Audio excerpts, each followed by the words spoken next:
तोंड येते तुला होते ना.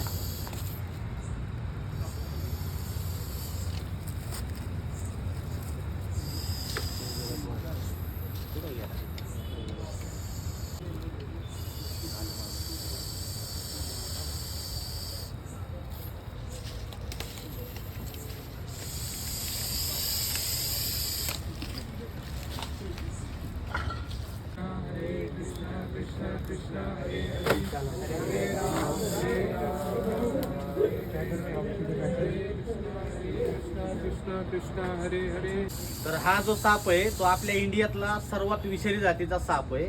मराठीमध्ये घोणस, इंग्लिशमध्ये रसल स्वायपर आणि भरपूर लोक याला आजगाराचं पिल्लू म्हणून पकडायचा प्रयत्न करतात. पण विषारी आहे, आपल्या इंडियातला सर्वात घातक साप आहे.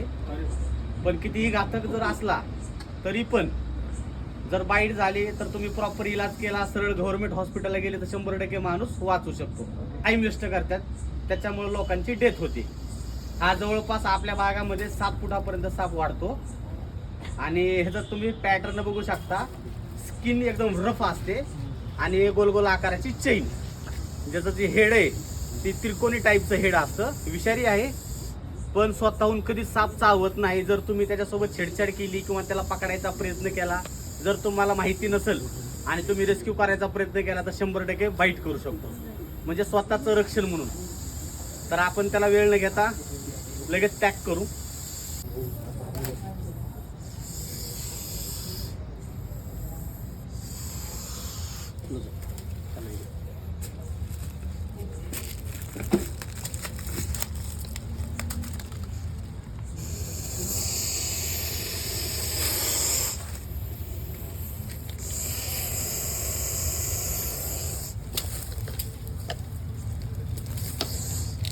मित्रांनो, आता ह्यांच्या घराच्या बॅक साईडला फॉरेस्ट एरिया आहे आणि इथं साप निघणं ही कॉमन आहे, बरोबर का.